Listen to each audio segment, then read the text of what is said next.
welcome to the world-famous and award-winning Driving You Crazy podcast. This is the show where we talk about all things transportation, anything that gets you from here to there.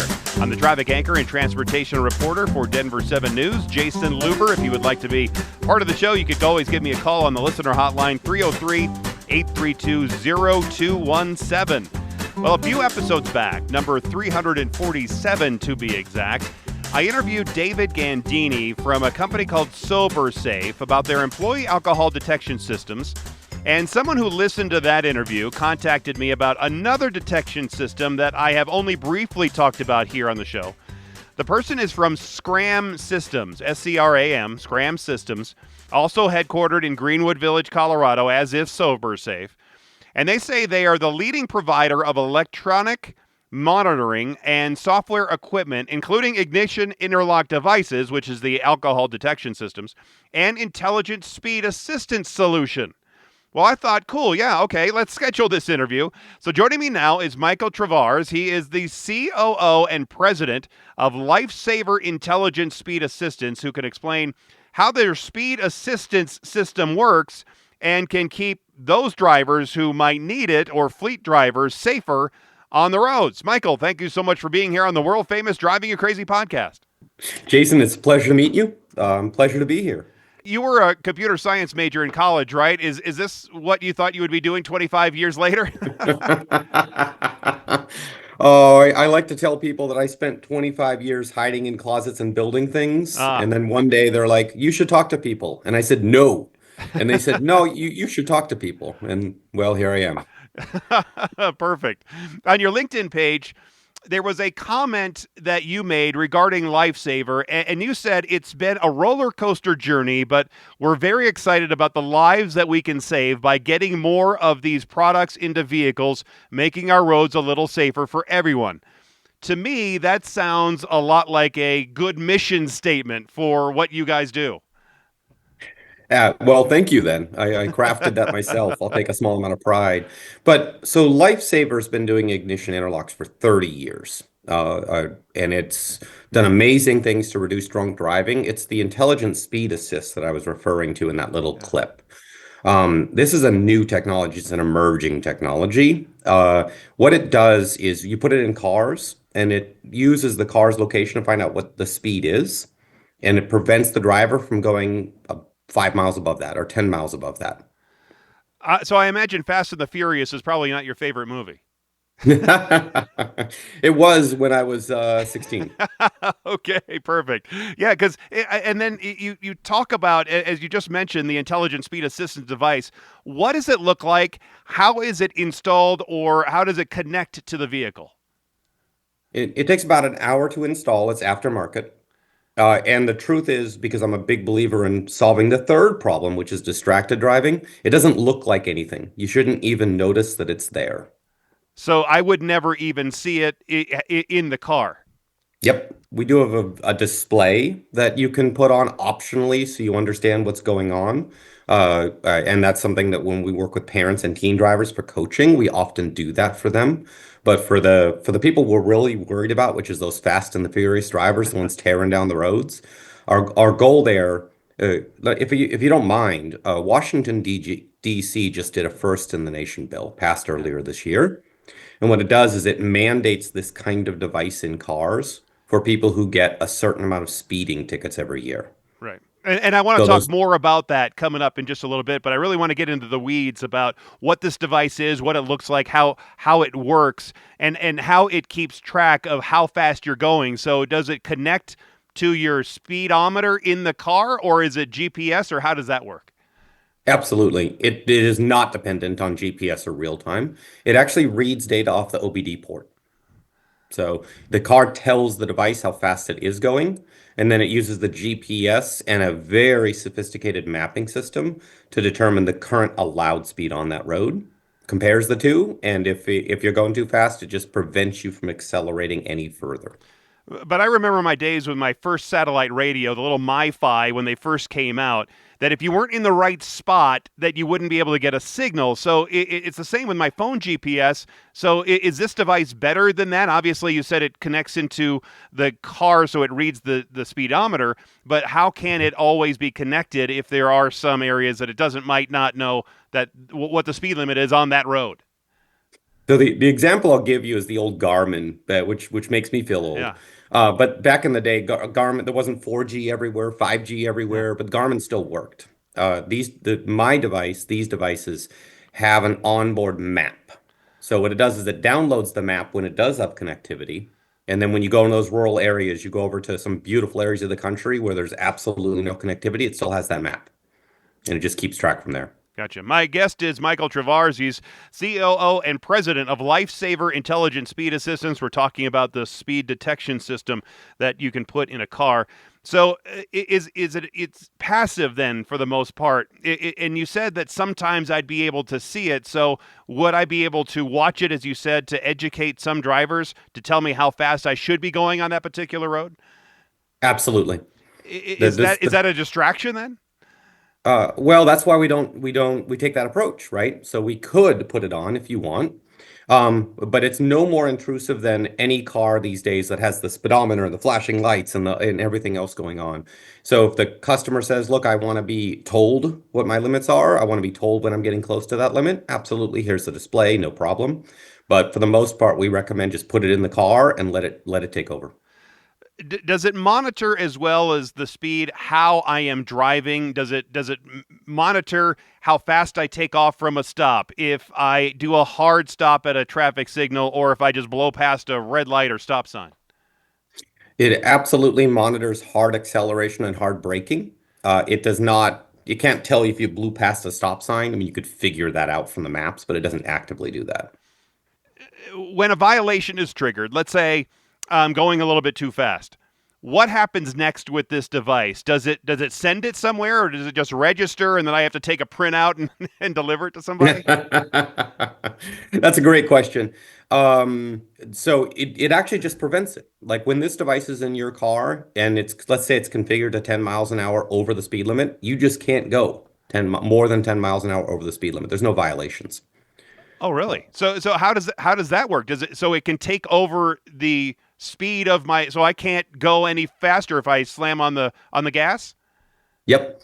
Yeah, if I was to, I've done a thousands of these drive demos, and I always call it the most boring demo in the entire world because it just works. You're driving a 25-mile-an-hour road in Wilmington, North Carolina. The car accelerates just fine. It behaves perfectly normal. It gets to 35 miles an hour, and you push the accelerator down, and you don't get any more gas. How does it do that? Is it I mean because it's connected into the guts and the brains of the car? Yep, it just intercepts the request to go faster and says, nope. Oh, couldn't that though be a little dangerous if I didn't have total control over my vehicle? Maybe the driver needs to outrun a wildfire or there's some legitimate emergency. My wife is having a baby and I need to race to the hospital. Then what? Yeah, well, first of all, I hope if your wife's having a baby, you're not going 90 miles an hour down the road. Let's get that baby safely to the Right. hospital. The device does have an emergency override, and that is controlled. It can be controlled so you can use it once a month or once a day, but it absolutely, we recognize that there is the need to temporarily accelerate around an obstacle, maybe to accelerate onto a freeway or you have a short on-ramp. So we do allow that kind of flexibility, but we log it and we control it because our goal here is to teach them to be better drivers. If you're hitting that override button every day, we give you an emailed report that says, "Hey, look, we know what you're doing." Yeah. Okay. All right. Could the device then be set to give me a little bit more wiggle room, more than that 5 or 10 miles an hour over? Could it give me 15 or 20 or 25, or do you really want to crank it down for the people that are having a problem with keeping their speed in check? We have a ton of flexibility. We actually do a lot of work with parents and new drivers, teen drivers, and they say, "Hey, I want to go 15 over." Not often, Yeah. but we do see that kind of request and we do accommodate that. My guest is Michael Travars. He's the COO and the president of LifeSaver Intelligent Speed Assistance, and we're talking about their device that will prevent your car from going faster if they want to keep you going slower. Because the driver has to be very careful and be monitored with how fast they're going, how hard they're braking, how they take off. So they're really learning to drive better, and they are driving better in theory, right? They probably are saving money on fuel and maybe even on insurance, right? Absolutely. We've got the Intelligent Speed Assist just did a pilot in New York City where they put them in 500 New York City vehicles, and they showed a 68% reduction in speeding and a Wow. corresponding reduction in accidents, injuries, all of the safety metrics. They viewed it as a massive, massive success. They just did a whole presentation on this last week. It's probably a lot like I remember a while back I was testing a program probably similar to this device, but from an insurance company, but it used my phone to monitor my driving behavior. But a driver in this sense then could probably then save money on their insurance rates. Do they use it for that in for that reason as well? They could. I'll say unlike the insurance ones, which just monitored you and said, "Hey, we're charging you more, you're bad." This device actively works to make you better. So there's a real societal difference between this and what the insurance companies tried it 5, 10 years ago. But we also don't target like we don't. Our goal is not to put these in every car. Our goal is to put these in the people who've shown they need them. Interesting. Does it help, as you said, with distracted driving, or does it make it more likely someone will pick up their phone because they know they have to drive more cautiously than the average driver out there? We've seen, I'll tell you an interesting antidote. We've seen as we've put these in cars that it makes people less likely to run red lights because they're aware they can't accelerate the car and Yeah. just blow through the red light. They're actually being more careful. They're slowing down and stopping at red lights more often, which we loved. That was exactly the goal we wanted out of these things. So that seems like it's a secondary benefit for this. If you're watching your speed more carefully, then I guess you're not going to be doing other bad driving behaviors as well, right? Absolutely, right? And that's our goal. To your point about picking up cell phones, things like that, like that's actually why I talk a lot about distracted driving in the third leg of this. But it's also why we made this completely non-intrusive, right? We want the driver's eyes on the road, not staring at their cell phone or answering a text or wondering why something's beeping at them. Yeah. But the criminal mind is ever an exploratory one.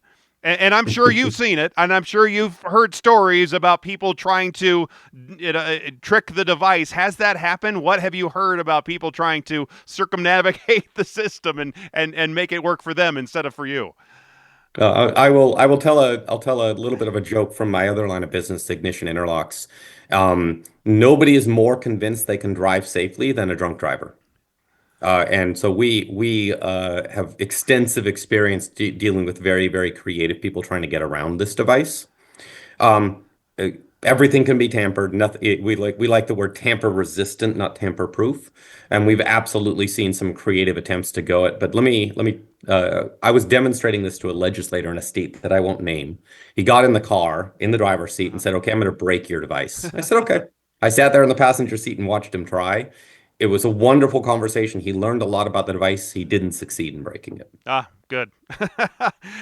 My guest is Michael Travars. He's the president of LifeSaver Intelligent Speed Assistance, talking about the device that'll keep your car going slower and make you drive better. How do you think you would do if you had one of your own devices installed in your personal car? And I say that because there's been a lot of talk about installing these devices in new cars. You referenced this a little bit earlier, and I read this quote. There's a certain cultural embrace of being able to drive your car however you want to drive your car. It's really the American way. Well, that's actually one of the reasons we don't want to mandate these in every car. I do believe in the American way. That said, I'll also tell you that we talked earlier, for 25 years I did innovation. I don't sell a product I don't drive. This is in my car today. I've also not gotten a speeding ticket, so I'm pretty happy about that. I mean, it's working.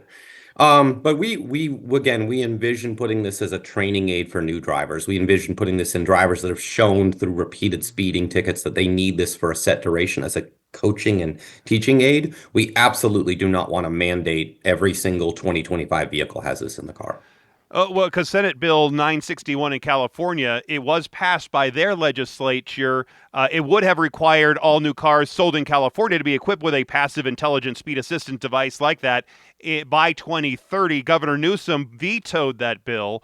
That is as close as I've seen as we've come to passing legislation and getting cars that have to mandatory have this system in the vehicle. So, how likely do you think? And you said you're not in support of it, but do you think down the road, how likely would it be that we might see mandatory installation and activation of a device like this in the U.S.?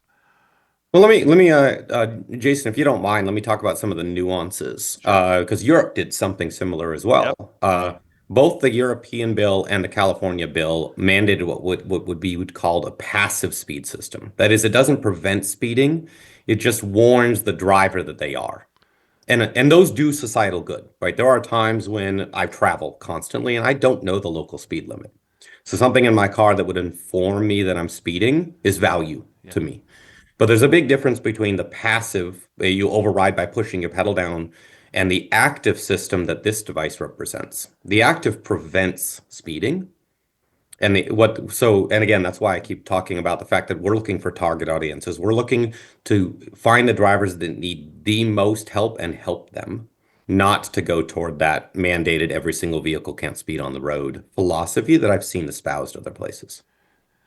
Because you did mention there in Europe, I think Japan also have these systems required in their vehicles. But do you know how well it has been received by drivers over there in Europe and Japan? Would it so it's not going to prevent me from going 180 on the autobahn?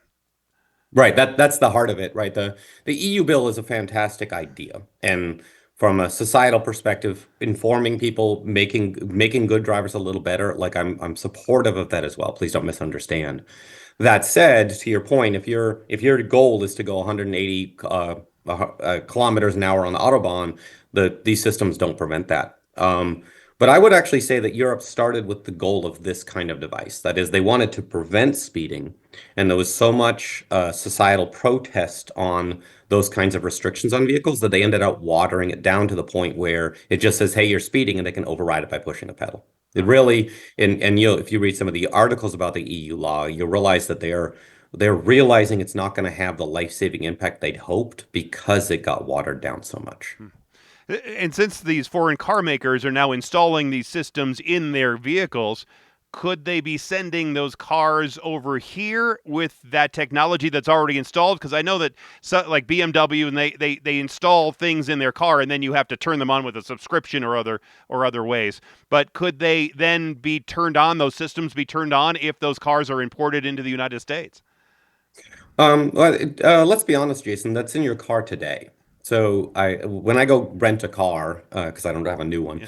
when I go rent a car, if it's a 2023 model, there's the heads-up dash along with nine other blinking lights and notifications and lane drifts and warnings and auto brake. It also tells me the current speed limit. And I drive the speed limit. I drive the speed I want to drive by pushing the gas pedal. If you look at a 2023 car and drive it, that is the exact same thing that the EU law mandates. It mandates telling the driver the current speed limit and then allowing them to override it. In other words, it allows them to drive the vehicle. Yeah. Is you said you gave a as I'm speaking to Michael Travars, the COO and president of LifeSaver Intelligent Speed Assistance. You said you gave that legislator a ride in the car to try to break the system. What is your best guess with how this device is being looked at through the United States Congress? Are there active legislators, either in the Senate or House, looking at crafting legislation that might put this in cars nationwide, not just the passive, but also active? There's no legislative interest I'm aware of in mandating these nationally. Where I have, and that's where we've been doing some of our conversations. What we're finding is legislators are interested in that common goal. I'm going to use the ignition interlock programs. I mentioned this briefly earlier, and if you don't mind, I'd Yeah, like to go into it a little bit of here. The course. Washington D.C. bill that was passed this year, they said, mandating it in all cars in D.C. Non-starter. But we have these drivers in Washington, D.C. We know they're a problem. They show up with a new speeding ticket every single week. They're always roaring down the roads. We want to do something about those drivers. We can't take away their cars, right? We can't. That prevents them from working. It prevents them from having freedom of movement. It's a punitive impact. Car impoundment is just not a solution, and suspending licenses just isn't a solution. Data shows that many drivers with suspended licenses just drive anyway. So Washington, D.C. said if you got this many speeding tickets per year, then you will put a active speed limiter or intelligent speed assist device in your car for 12 months.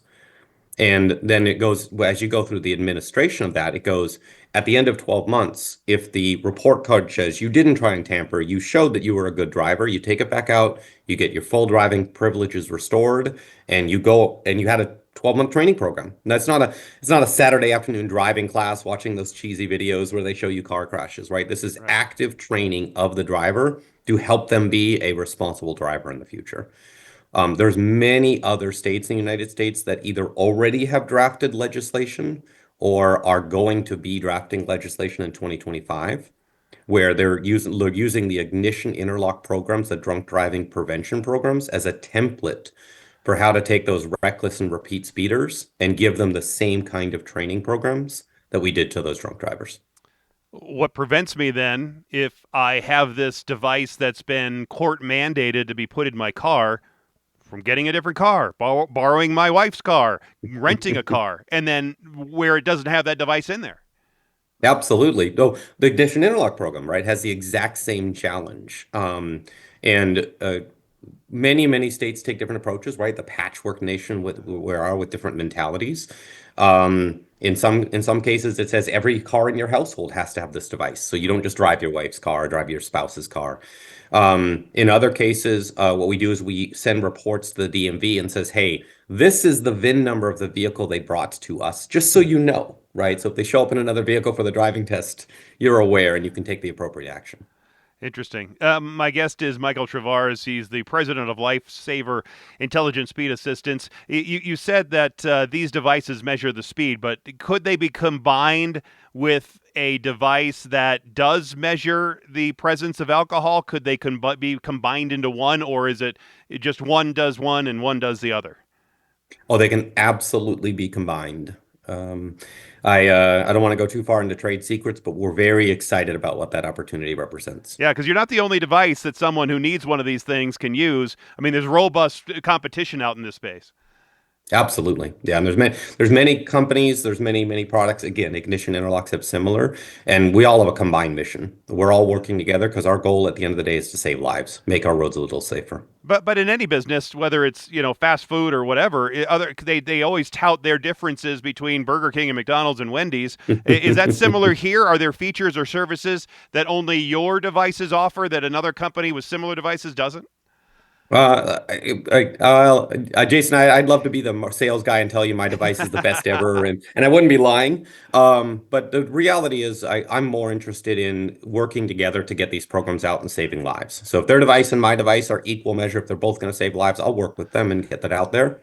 I do see, as you noted, I do see opportunity to combine this with alcohol. I do see opportunity to combine this with distracted driving. There's some really cool conversations to have there.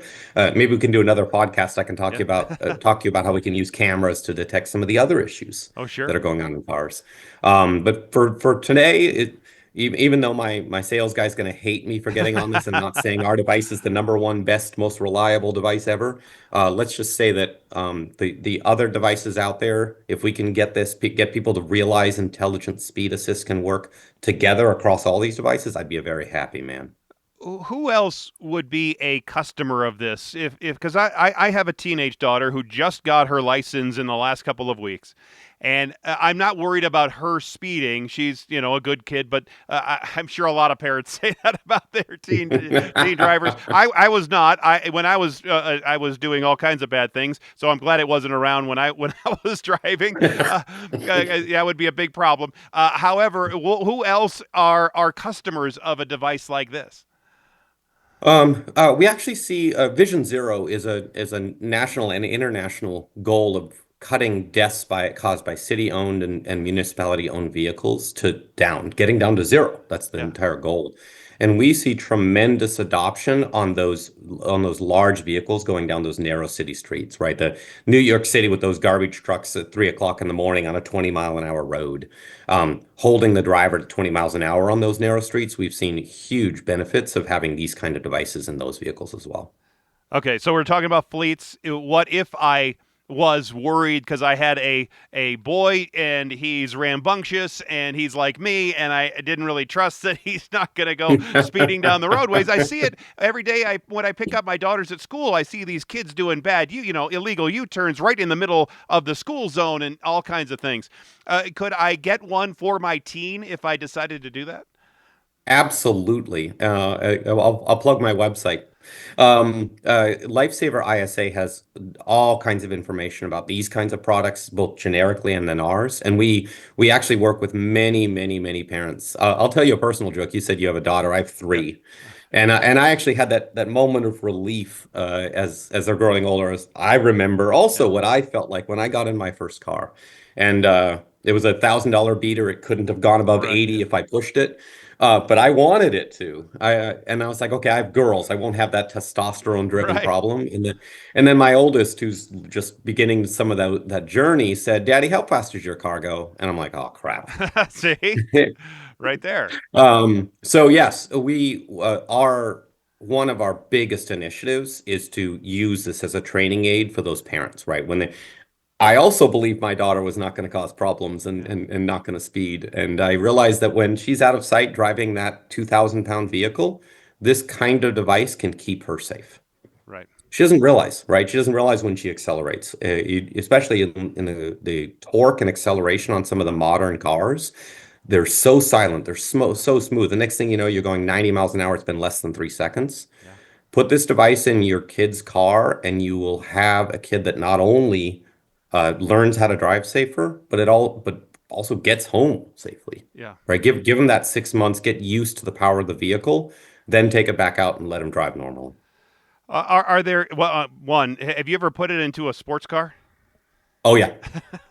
Really? So somebody gets there. Somebody Oh, gets a Corvette or a Charger, and then now they can't drive fast. So here you go. So I'll tell you another analogy. So I've been talking to a lot of legislators because I do think there's tremendous energy to your point earlier about bills. Yeah. There is energy to do something about the speeding problem at the legislative level.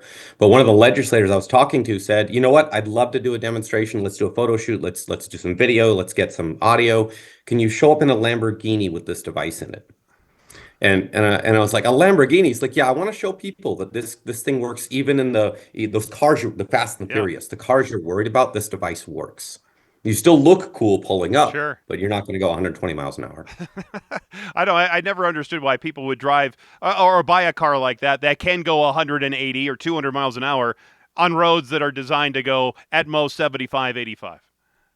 Absolutely. You know. Yeah. Then again, you and I were both 16 at one point, That's so let's not cast stones. that's right. But my '75 Plymouth Fury when I was a kid, I had a 318, and it could get up pretty good. I could turn a corner on an uphill, and I could get the back tire to smoke. But that's about as as crazy as I could get. Yes, you're exactly right. Like I think we had similar car experiences growing up. My guest is Michael Travars. He's the COO and the president of LifeSaver Intelligent Speed Assistance.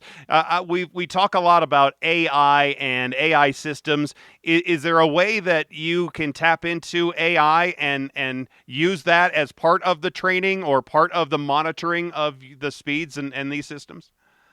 Absolutely. AI is such a broad, encompassing word, but so let me actually talk about report cards. We talked earlier about teen drivers and giving the parent the chance to coach and train their teenager. We see the analysis of the device, what it logs in the car, what it sees in the car, and breaking that down to a parent who knows nothing about cars to be able to say your teenager is a B minus or a D minus driver, because the whole goal here is to teach them to be better. So taking that data, taking the thousands of bits of data that we collect in a car and turning that into a single, very simple one-line answer for the parent to say, you need to coach your child on braking. That's taking computing power and making something really, really simple, and we love that. Yeah. You said that that this device can, in an active manner, stop acceleration at certain intervals if you set it up that way. Are there other parts of the car that you can not just monitor but also regulate from this system? Well, we talked earlier about combining devices Yeah. and distracted driving and various other elements, and this device is absolutely capable of kind of expanding into some of those areas where we could determine swerving, we could determine weaving, we could determine braking. We talked about that a little bit earlier. So we can get into some pretty good training aids on what is happening and what things need to be course corrected on that driver, whether they're a fleet driver or a teen driver or that offender that we're all worried about.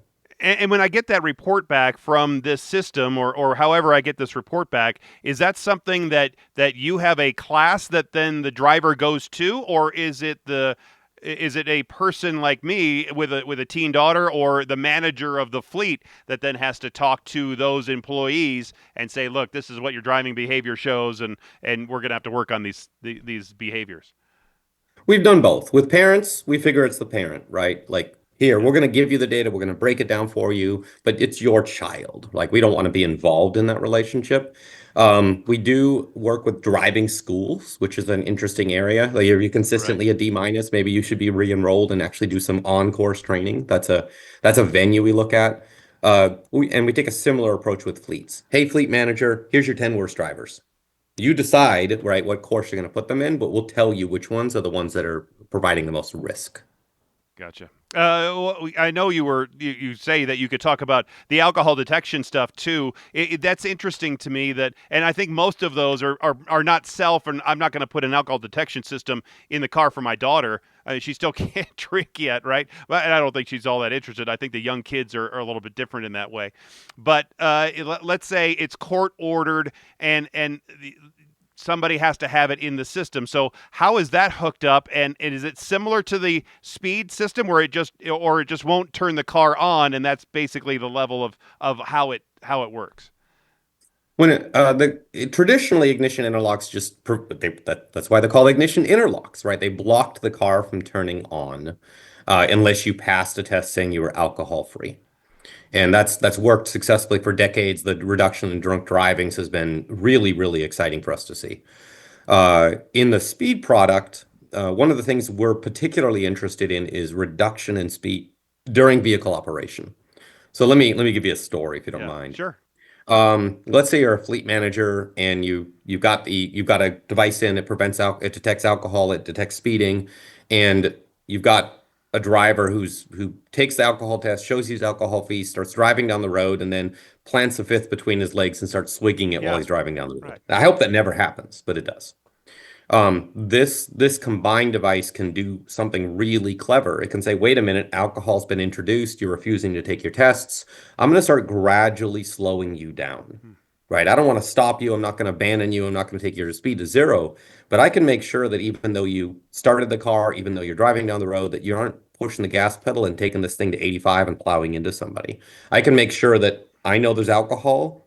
I'm going to crawl you. I'm going to make it so you can only go 30 miles an hour until you get safely off the road. But even at 30 miles an hour, you can still kill somebody. I know, and maybe it's 15. Yeah. But the goal there is it's incremental safety for that vehicle while it's in operation. But We but know we can't get to zero, but man, we sure like to get close. and we talked about this a little bit ago about how the criminal mind is always working, and you've probably seen it all with this system as well. But couldn't I just blow into a balloon and use that for later air, or what about an air compressor, or those small ones that'll blow up a little balloon, a party balloon?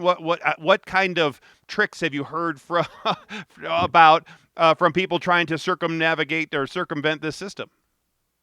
Ignition. Oh man, I could show you some horrible like life-changing pictures and some funny pictures of people trying to bypass ignition interlocks. To your point, blowing a balloon into the device. I've seen I've unfortunately seen pictures of people handing their kids the device and saying, Oh, "Blow in this for me," and then drive. It just stuff that really depresses me. sure. That said, I'm proud to say over my decade worth of working with ignition interlocks that they have gotten very, very good. The LifeSaver device in particular is extremely good at detecting the difference between human compression and compressor compression, balloon compression. And there's all kinds of anti-circumvention and anti-tricks that I actually don't want to spell out too much because I don't want to reveal. But they do detect when it's mechanical versus human, and they don't accept those samples when that happens. Interesting. What would be the cost of one of these devices if I wanted to put it in my car? Is it a one-time fee? Do I buy it from you? Am I leasing it, renting it from you? Is there a monthly fee for the monitoring of the data? Yep. We because we see this as a training aid, we don't want this permanently in cars. We do a lease-based program. You sign up for a 12-month training program for the first year you're driving your car, your child is driving the car. We give you a monthly report. At the end of it, you feel good, you take it out, we come, we'll deinstall it, and your car goes back to normal. They vary, right? There's multiple companies out there on market, but I'd say in general, it's about 100 to $125 a month on that lease. Okay. If I wanted to do it long term, could I do it as long as I wanted? Absolutely. Yeah. Just Yeah. keep it in the car. Yeah. Could I buy one if I thought I wanted one all the time? Because I couldn't trust myself. Could I buy could I buy one? You could. There's companies out there that sell them directly. And candidly, we've sold them too. So absolutely right. If you came and said, "Look, I know my son. He's never not going to speed. Can I just buy this from you outright?" We would absolutely work with that kind of customer and say, "Sure, no problem. Let's talk about a purchase."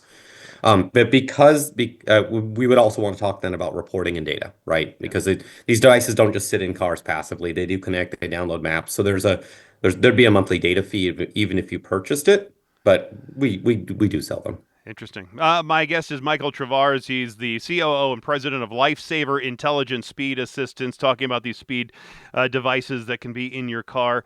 Where this technology is going in the future, what new things can you do to make it better, greater, more connected? Where do you see this technology going in the next 5 years or 10 or 15 years?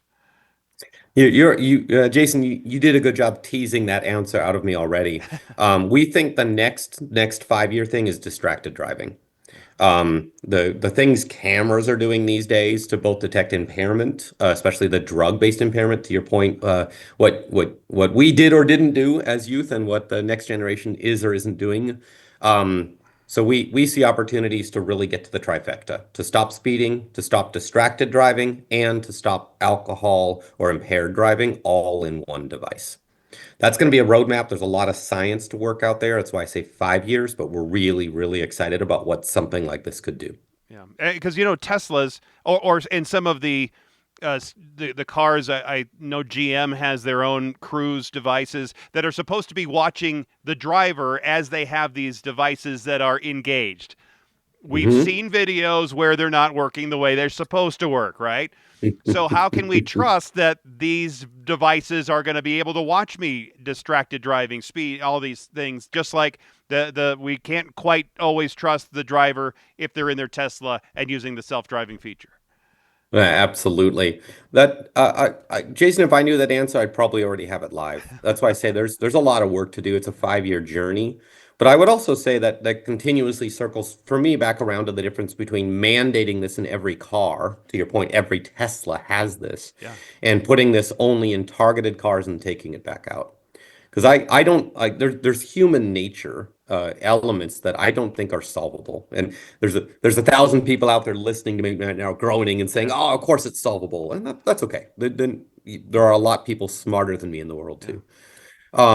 But I view it as back to likely. Right? We think it's likely you're distracted, and here's a training aid to tell you that it's likely you're distracted, as opposed to permanently knowing for sure this particular event is occurring in the car. Yeah, but I think that they're in the legislation that was the transportation, oh goodness, why can't I not think about it right now? The infrastructure law. That there were some parts of it that will push alcohol detection to be installed in all vehicles at a certain time down the road. They have to look at it first and then put it into these vehicles. So it looks like, though, the government is trying to get to that and make every car similar, like Tesla already does that. They already have that. Mm. GM is starting to put that in there. It seems like it's moving that way, though. It very well could. That's something we keep a close eye on. I mean, it's technology we're intimately familiar with. We have millions of alcohol-related events. We have billions and billions of bytes of data on users for the 30 years we've been doing this. I would absolutely love to see a solution around alcohol and preventing car starts. So we're keeping a close eye on NHTSA, which is the agency on the federal side that would issue that ruling. They haven't issued it yet, which to some extent is alarming because I think they've passed their deadline for making that ruling. But we are also very actively willing and able to work with those should it become a full car mandate.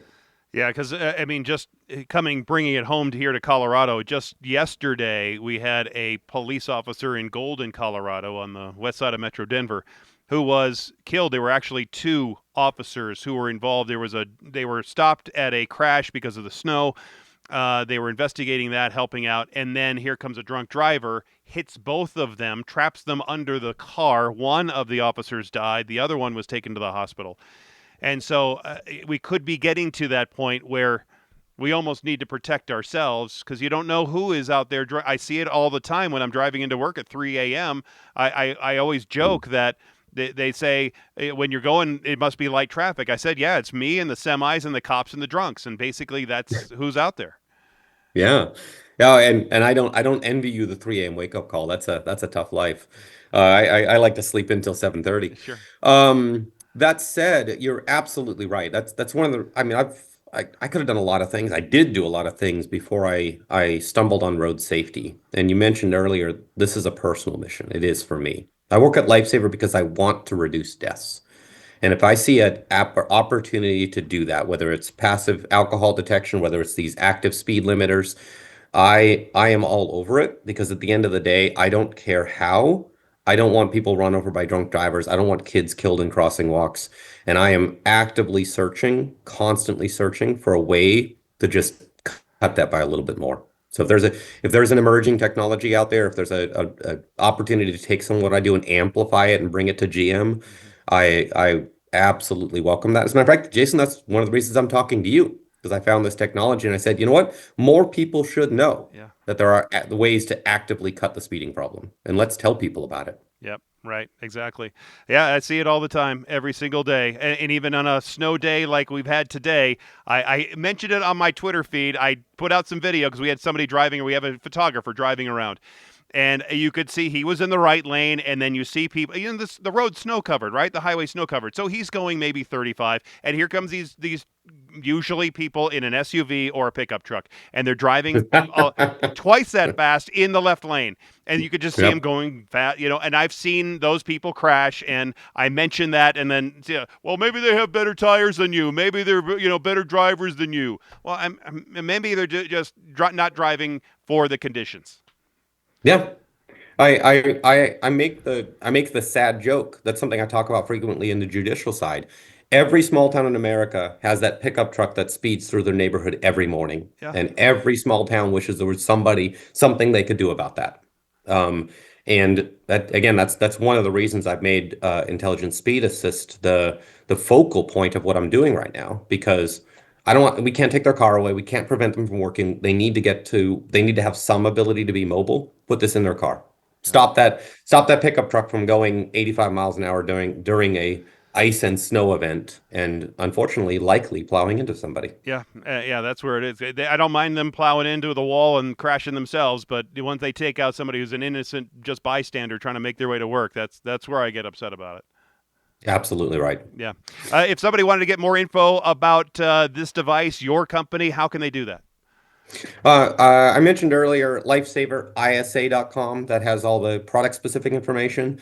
I am not a prolific social media. I was serious earlier when I said I like hiding in the closet and not having conversations. So you won't find a whole lot about me, but I am on LinkedIn. I would welcome if anybody is interested, certainly go on LinkedIn. My name is unique. That's a Yep. curse and a blessing. But certainly seek me out. Let me know if you're interested, and I'd love to talk to you. And that is true. I did a lot of research, and I did not find a lot of stuff on you. I have succeeded. There you go. Exactly. Well, hey, Michael, thanks so much for the time. I appreciate it. Best of luck with your mission to get people to slow down and to drive less impaired and less distracted. So get out there and get after it. Well, Jason, I appreciate that. Hopefully we talk in a year and I talk about the next life-saving opportunity. Exactly.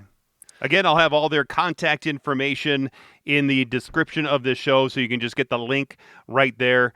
Again, would I want one of these devices in my car? No. Do I tend to drive a little bit faster than the speed limit on the interstates? Yes, I do. But I had a driving instructor when I was a kid, and they always said, I'm not really concerned about how fast you're going as long as you're going safely.